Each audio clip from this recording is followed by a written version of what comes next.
Hi, I'm Dr. Dave Janda, and please welcome to our Operation Freedom platform, WeThePeopleProcessing.com. You know, are you tired of being threatened to be canceled just because you have a company focused on liberty and freedom? Well, worry no more, folks. WeThePeopleProcessing.com is your go-to merchant services, freedom-based company to provide business service payment solutions.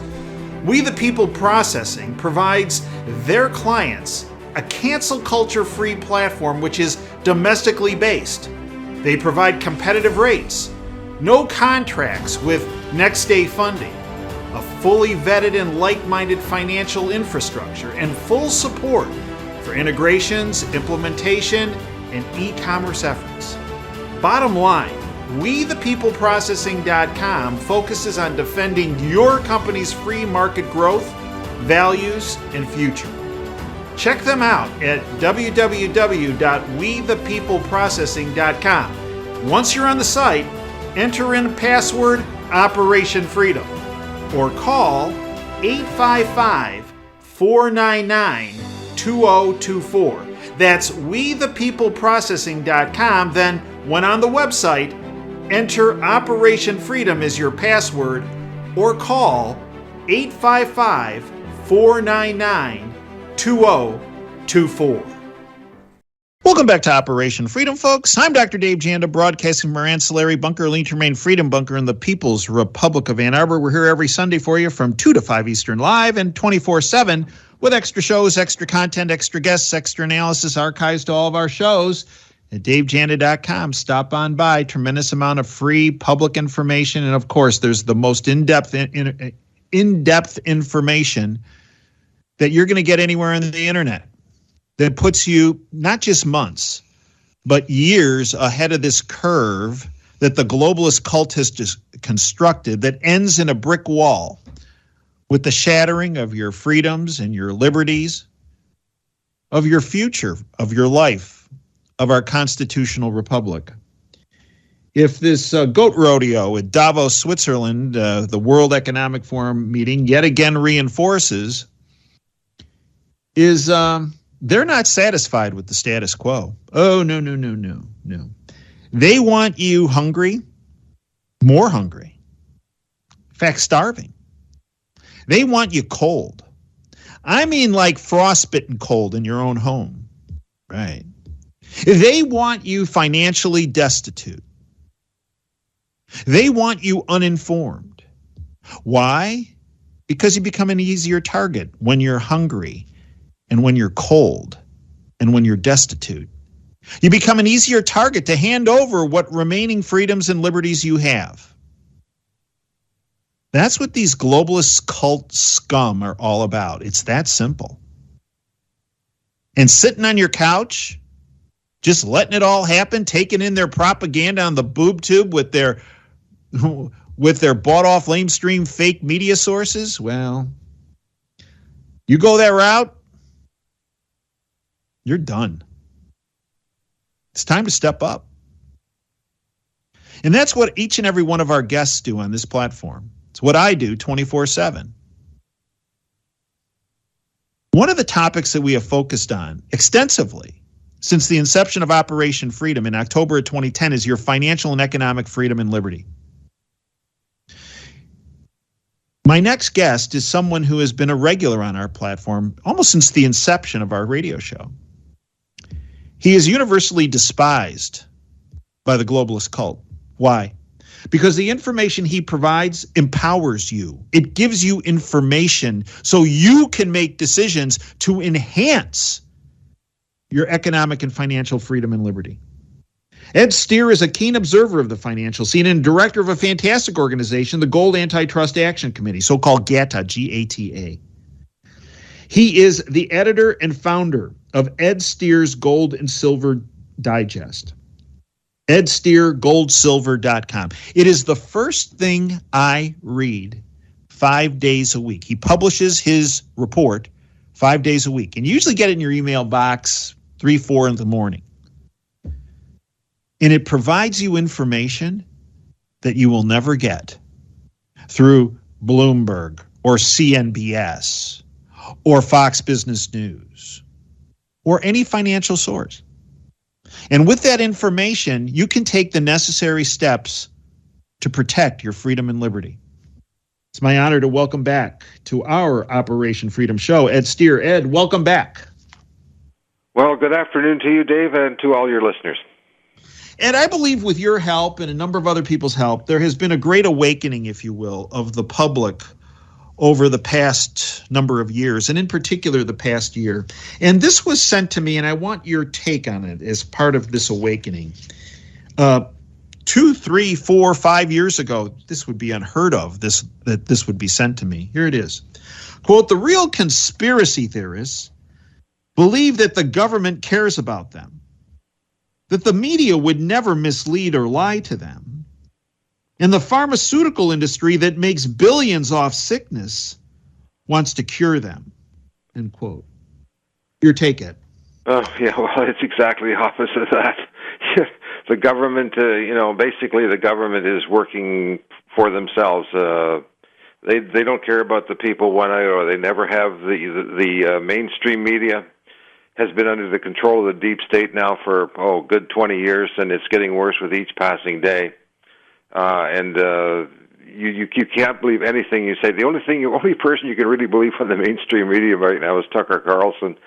But other than that, they're bought and paid for it. No, it's really, really bad out there, and it's getting worse. Not just in the United States, but here in Canada and in every other Western country, as the deep state and these World Economic Forum clowns try to drive us into the dirt and back into the Stone Age, like you said, freezing and hungry. Well, these World Economic Forum clowns at their previous meetings have spoken about the Great Reset, where they reset the financial system of the world, actually not just financial system, the entire world, where essentially they have complete control, complete power, and all the financial resources that all of us would have nothing and be happy about it. And they've always, you've spoken about this at length over the years, Ed, that in order to pull this off, they need major event or events. And one of the major events was this Russia-Ukraine situation that they thought would be a spark. And the other, over the past 3 years, was their development and implementation of their pathogen called COVID, which Francis Boyle, the top bioweapons expert in the world, has determined to be, long ago, actually, 3 years ago, and I was speaking about it and getting in a lot of trouble for it, a bioweapon, and then to follow it up with the same critical component in that bioweapon, the spike protein that they introduced in the jab, which is in and of itself has become a bioweapon. You know, Ed, this was supposed to put the technocracy, the cult, in firm control of the masses of the world. But in fact, Ed, it boomeranged on them. And you tell me if I'm off, but it actually has led to an even greater awakening with their implementation of their bioweapon and their jab. Am I off? No, you're 100% correct. Everybody was drinking the Kool-Aid right from the beginning, although I must admit about 3 weeks in I realized the whole thing was a hoax. But what has happened is the brave people that have had the courage to stand up against the drug companies and the governments, they started speaking the truth to power, and what happened is it took them 2 years, but finally this whole COVID-19 farce. And I'm not putting down COVID-19. The virus is real, but it was what the governments did to the people. You had to take the jab, you had to stay home and wear a mask and keep your distance and all that stuff. It was total, absolute horse manure. And finally, within the last year, it is finally, they finally caved in and admitted that the whole thing was a farce. And what that did is, like you said, it has awakened the people to the fact that, hey, the governments are not working for us, they're working against us. And the drug companies all want us to be sick so they can make huge amounts of profits. And we've been had, is what a lot of people have finally discovered for themselves. And, that is the greatest thing that, in hindsight, is the greatest thing, because it woke up a lot of people and said, just a minute, this whole thing was a farce right from get-go. Now, that's the first thing. Now, let's go back to Ukraine. This Ukraine thing, the United States and the West has always wanted to topple the Soviet Union, and they were well on the way to doing that. until Putin came to power, and he's a nationalist, and he loves his country, and he turned his country around into what it is today, which is a very successful and modern country. You drop yourself down in Moscow, and it's a modern city like New York or any other place. But the West has always had their eye on Russia, and so what happened was that the United States changed the government in Ukraine in 2014 to a ultra-nationalist, almost Nazi power structure, and they've been shelling the eastern Ukraine, which is mostly Russian, for the last 7 years. And finally, when Zelensky, who's the new puppet over there, wanted to negotiate with Russia, the Americans said, "No, you're not. We're gonna fight these guys." And so the war has been on since Russia invaded Ukraine. And this is just another red herring, and it's only a matter of time before Russia goes in there and crushes the whole thing, and it'll be another thing like COVID-19 where the people suddenly realize that they've been had here too, and the whole thing was BS right from the beginning. No, this is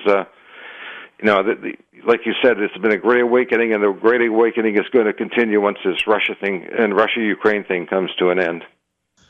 Well, Ed, it's interesting. Someone who's a very solid source, and this is confirmed actually through a separate report, and the bought-off lamestream fake media is not speaking about this, but starting a couple days ago, the Russian army, their 58th, the Russia's 58th army, which is the real deal, started moving in from the south and essentially cutting off supply lines to the Ukrainian military and their, quote, advisors, and we all know who the advisors are from, right? Yes. And cutting off their supply lines and essentially starting to surround them. Ed, this is escalating, and you're right. Anyone who tried to initiate any kind of peace intervention was, pun intended, shot down. Because peace was not in the playbook for this reset. No, it was not. It was never part of the plan. That's why, like you said, they shot it all down. Their idea is to have a regime change in Moscow, like the United States and its allies have been doing in Africa and the Middle East, and various other countries in Eastern Europe after the Berlin Wall fell back in the 80s. It's been a steady march by the West against Russia and by extension China and everybody else that's associated with them. Now, this is, I hate to say it, but it looks like it could be the start of World War III. It's very slow motion right now. And the Russians, as far as I'm concerned, they just started their move, and I figure that once they really get rolling in there, they're basically going to crush what's left of the Ukrainian army. And NATO and the United States are going to look like chumps here again. They look like chumps in Afghanistan, and we're all old enough to remember Vietnam. The last time the Americans won a war was in 1945, so their track record since then is abysmal, and it's about to become more abysmal once this Ukrainian-Russian thing comes to an end. And in fact, Ed, I believe when historians look back on 2022, they're going to look back in March of 2022 when the United States and the West essentially declared war financially on Russia by essentially usurping their foreign resources and bank accounts, and also kicking them out of what's called the SWIFT system. Ed, that supposedly was going to debilitate Russia. When in fact, if we look at March of 2022 and where Russia is now, it did not debilitate them. And in fact, their economic situation is better now than it was then. Is that a false assessment? That's absolutely right.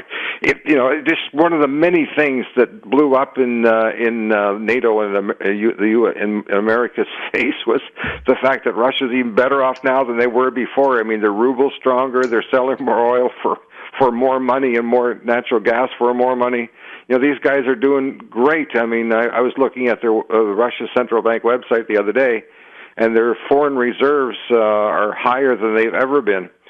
But, the fact that the BIS and the World Bank seized their foreign assets and cut them off from the SWIFT system is, has backfired spectacularly, and it's not just Russia that it's affected. All the other countries in the world are looking around and said, "Gee, if they can cut off Russia and seize their foreign reserves, they could do that to us any time." So what we've seen since then is a mass exodus, the beginning of the exodus from the U.S. dollar-based system. And you can see the fact that the U.S. dollar is declining. There's lots of talk about there between Russia and China and India about forming their own currency block rather than the U.S. coming up with a new foreign, reserve currency. No, it is, the Americans and the NATO went into Russia with this idea they're going to do this, and the whole world reacted differently to it. And it's been a huge defeat and embarrassment for the U.S. ever since. And the United States dollar, Ed, for many decades, since World War II, has been the reserve currency of the world.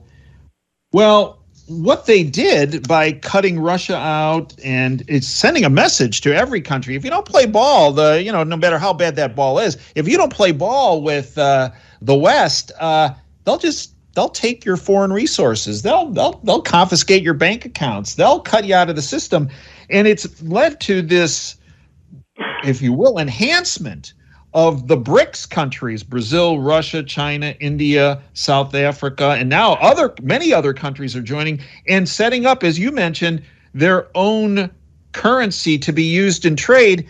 And at the recent goat rodeo event at the World Economic Forum, the finance minister of Saudi Arabia says, "We're open to settling trade in other currencies." Saudi Arabia is open to discussions about trade in currencies other than the U.S. dollar, according to the kingdom's finance minister.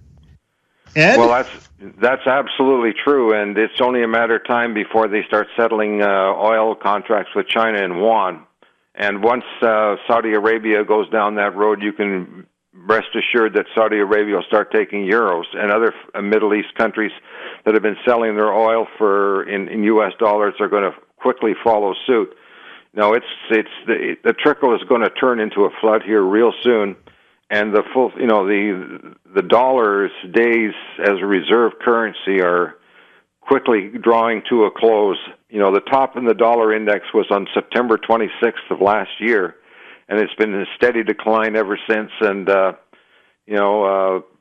precious metal prices have been reflecting that as of other commodity prices. So this is turning into a real fiasco for the U.S. and its dollar. And the finance ministers of Russia and China have talked about backing their currencies with hard physical assets such as gold, silver, oil, natural gas.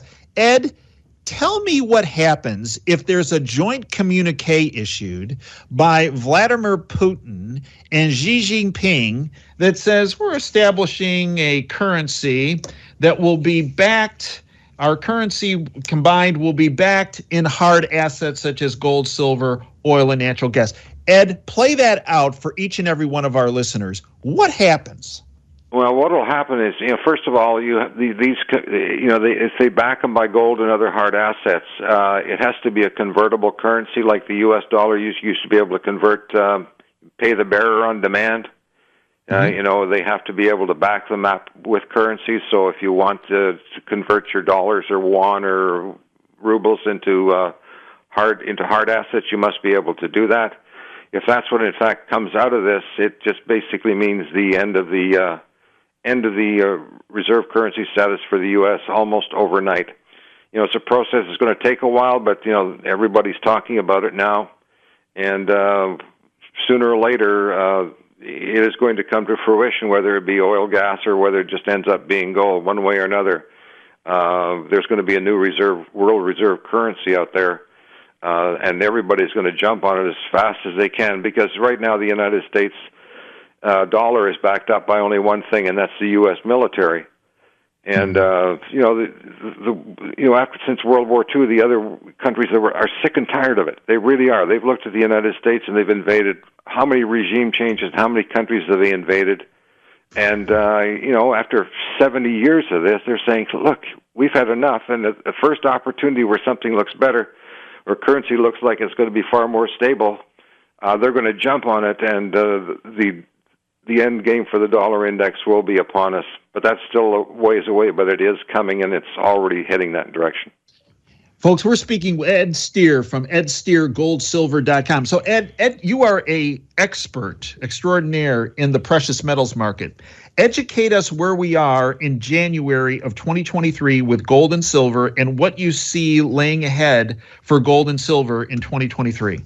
Well, I'll tell you what. First of all, I want to set the record straight. The only reason I'm an expert in gold and silver is because I follow closely and religiously the work of silver analyst Ted Butler, who's been doing this for 38 years. He's a real-world authority on the precious metals, and I highly recommend anybody that's serious about it to look at his website, because he's a real authority. I learned everything from him.